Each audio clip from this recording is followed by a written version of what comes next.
secretário da Fundan. Secretaria de Fundos, pois não.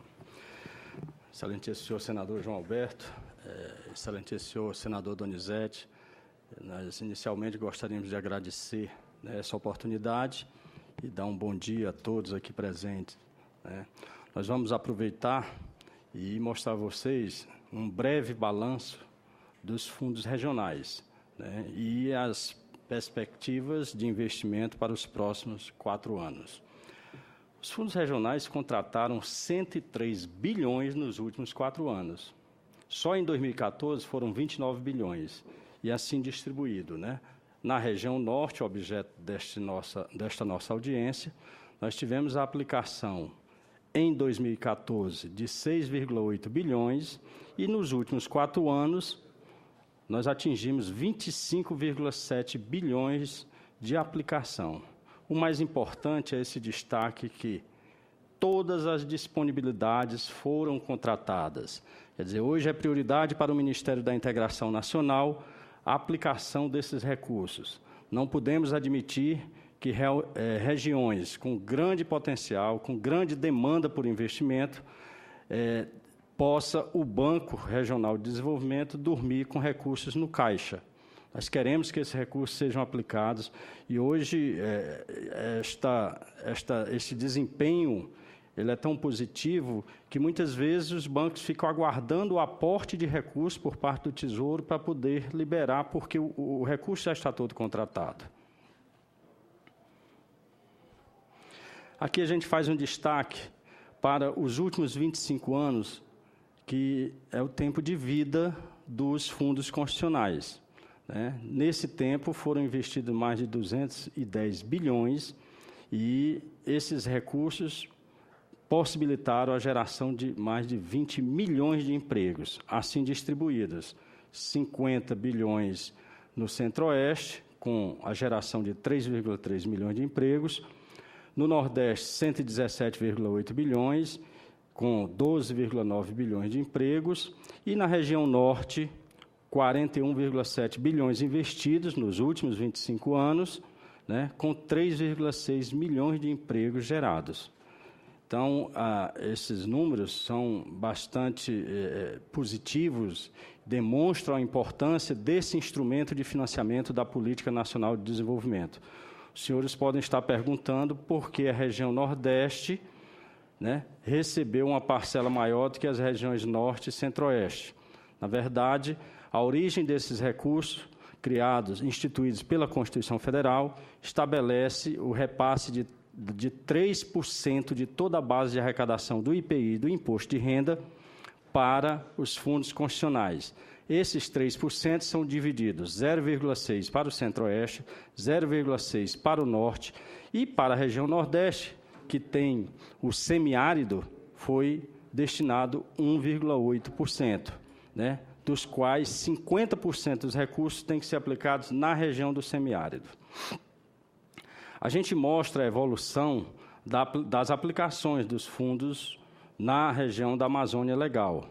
Temos uma curva crescente, né, mostrando que esses recursos são perenes e cumulativos, e isso em função da característica dos fundos constitucionais e dos fundos de desenvolvimento, que acumulam os recursos. Nós temos aí um círculo muito interessante de geração de uma economia mais dinâmica, na medida em que se empresta o recurso e, quando se recebe de volta, esses recursos continuam na região gerando renda.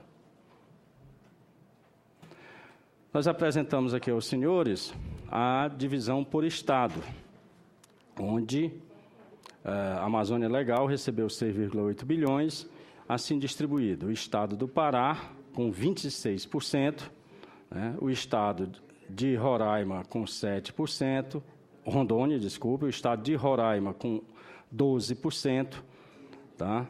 O Maranhão, também a parte oeste do meridiano 44, né, que recebe recursos também, foi beneficiado aí. Então, nós temos uma distribuição de todos esses estados. O Amazonas, né, que é com a maior parte aí. A gente faz aqui também um recorte por porte do produtor ou do empresário. Então, nós podemos observar que grande parte dos recursos foi destinada ao mini, micro e pequeno produtor ou mini, micro empresário. Tá? O pequeno também aqui com 0,8%, né? Aí, o médio e o grande receberam 2,1% dos recursos dos fundos constitucionais, essa coluna mais escura corresponde aos fundos constitucionais, e 1,4% dos fundos de desenvolvimento que se destinam especificamente a este público, uma vez que eles foram criados para apoiar grandes investimentos, quer seja na infraestrutura ou empreendimentos estruturadores, com grande capacidade germinativa de novos negócios. Se a gente faz um recorte por setor, nós temos aqui o comércio e serviço, o industrial, o rural como o maior beneficiário. Claro que nós estamos aqui falando de recursos diferenciados, né, onde as taxas de juros ficam bem abaixo daquelas praticadas no mercado, e o setor rural, né, a agropecuária, este setor realmente é merecedor de uma atenção especial. Alguns exemplos de projetos apoiados na região norte, o doutor Djalma, que antecedeu a nossa fala, mostrou outros, e aqui a gente destaca a Eletrogás, que, recebendo 171 milhões de reais do Fundo de Desenvolvimento da Amazônia, alavancou investimentos totais da ordem de 287 milhões, gerando 2.000 postos de trabalho. Um outro exemplo, um hospital da Zona Norte, em Manaus, que foi contemplado com a parcela de 142 milhões, de um total de investimento de 337, gerando 1.000 empregos. Né? Aqui é importante a gente observar esse poder de alavancagem desses recursos. Quer dizer, às vezes, com a aplicação de uma pequena parcela, nós viabilizamos investimentos de um montante bem maior. O doutor Djalma já falou dos incentivos fiscais, quais são os tipos de incentivos fiscais que nós oferecemos para atrair novos investimentos para a região norte, e aí a gente destaca apenas que esses incentivos eles constituem o principal instrumento para a formação bruta de capital fixo regional, com destinação de parte da renda para bens de capital, máquinas e equipamentos e melhoria do produto, como o doutor Djalma bem falou. Né? A gente mostra apenas os resultados aqui, que em 2014 foram concedidos 7 bilhões de incentivos fiscais, e esses incentivos alavancaram os investimentos da ordem de 88 bilhões. Né? Assim, distribuído ano a ano, 2011 foi 5.600, 2012, 6,4, 2013, 8 bilhões, 2014, 6,9. A região norte, né, com essas parcelas aqui, superiores, e a região nordeste, né, com uma demanda bem maior. A gente faz uma distribuição do ano de 2014 por tipo de incentivo. Então, logicamente, a redução de imposto de renda, por ser bastante interessante, foi a maior contemplada.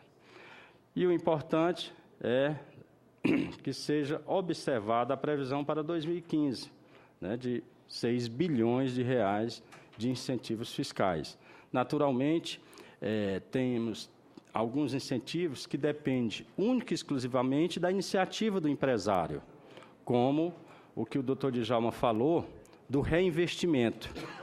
Todos aqueles empresários que têm projetos nas regiões Norte e Nordeste, eles poderão fazer uma opção por reinvestimento, destinando 30% da parcela do imposto de renda sobre o lucro para ser depositado em um banco, com uma contrapartida de 50% deste valor de recursos próprios, e aí poder investir na modernização, na ampliação do seu parque fabril.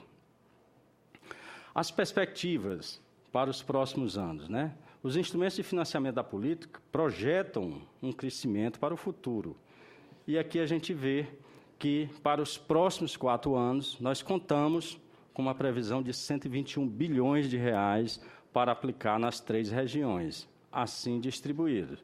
Né? A região norte, em 2015, 7,12 bilhões, em 2016, 7,35, observe o crescimento constante, chegando em 2018 a 7,83. Né? Aqui nós estamos considerando tanto os fundos de desenvolvimento como os fundos constitucionais. Muito bem. Nós tínhamos outras informações acerca da região norte, mas o doutor Djalma já contemplou toda essa parte e nós vamos aproveitar e conceder este tempo, né, que, de certa forma, foi utilizado pelo doutor Djalma na explanação sobre o desempenho da Sudam. Para finalizar, eu gostaria apenas de esclarecer aos senhores e senhoras essa situação da liquidação, né? Porque nós recebemos, com muito contento, a convocação para participar desta audiência aqui na Comissão de Desenvolvimento Regional do Senado, mas quando vimos que estava sendo citado o liquidante, né, procuramos entender isso. E vamos tentar explicar para os senhores. Em 2001, a medida provisória 2157, ela extinguiu a antiga Sudam e criou a Agência de Desenvolvimento da Amazônia, a ADA, certo? Em 2004, o decreto 4984, de fevereiro de 2004, então, dá um encerramento da inventariância que foi instalada para a antiga Sudam. Observe, os senhores, o seguinte, em 2001, com a extinção da antiga Sudam, a gestão dos recursos dos fundos de investimentos que estavam ali, né, confiadas, passou para o Ministério da Integração. Né? Então, o Ministério da Integração assumiu a gestão daqueles projetos remanescentes dos fundos de investimento da Amazônia. Em 2007, com a Lei Complementar 124, nós tivemos a criação da nova Sudam, Superintendência de Desenvolvimento da Amazônia, né, já com a nova estrutura e com a previsão de uma atuação diferenciada, trabalhar mais na questão do desenvolvimento regional, focar mais seu trabalho para estudos, né, desenvolvimento de diretrizes, prioridades regionais, poder estabelecer um plano de desenvolvimento regional. E aí, nesta época, em 2007, a gestão dos fundos de investimentos já poderiam ter sido devolvida à Sudam. Ocorre que a Sudam estava sendo recriada e não tinha estrutura ainda adequada para assumir essa gestão, fazendo com que a gestão permanecesse no Ministério da Integração. Né? Então, o Ministério da Integração criou um departamento específico para a gestão de fundos de investimento, que hoje está dentro da estrutura da Secretaria de Fundos Regionais e Incentivos Fiscais, que foi criada em 2011, né, com toda uma atenção especial.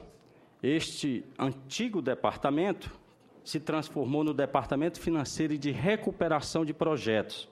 Esse termo recuperação de projetos é muito importante nós destacarmos aqui, porque aquela equipe tinha um objetivo especial de analisar todos os projetos da carteira remanescente e buscar alternativas para a recuperação.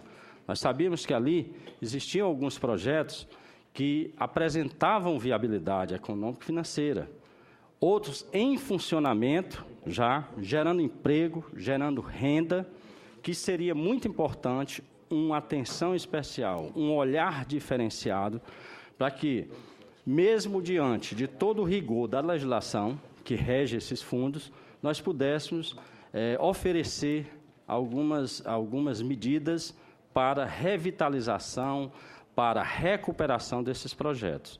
Então, hoje, os projetos da carteira do FINAM, né, eles estão sob a gestão do Ministério da Integração Nacional, dentro da Secretaria de Fundos Regionais e Incentivos Fiscais, e com uma delegação do ministro para a atuação do diretor financeiro de recuperação de projetos sobre esses processos.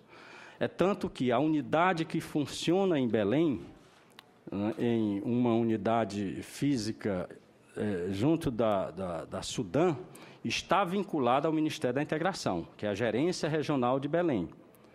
É uma unidade subordinada ao Departamento Financeiro de Recuperação de Projetos. Então, a questão da liquidação da antiga Sudam, né, ela foi encerrada com a inventariança, porque os projetos da Sudam foram transferidos para o Ministério da Integração e continuam hoje ainda sendo administrados, sendo acompanhados, né, supervisionados pelo próprio Ministério. A figura do liquidante, na verdade, ela surge pelo entendimento de que, ora, eu tinha uma carteira de projetos, naquela época eram projetos, hoje nós temos apenas 180 projetos, né, sempre buscando alguma solução para a recuperação desses projetos que apresentam problemas e tendo um tempo, né, porque nós não aceitamos novos projetos, a legislação já encerrou.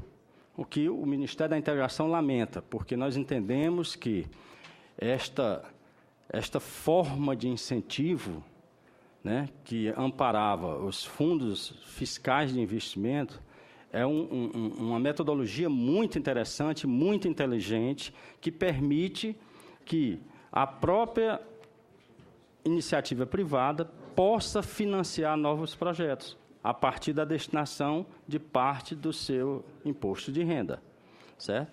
Então, a gente pode até contar com a ajuda desta casa, né, dos senhores, excelentíssimos senhores senadores, para que a gente possa, pelo menos, voltar à pauta de uma discussão de reestruturação, de um novo modelo deste fundo fiscal de investimento, né?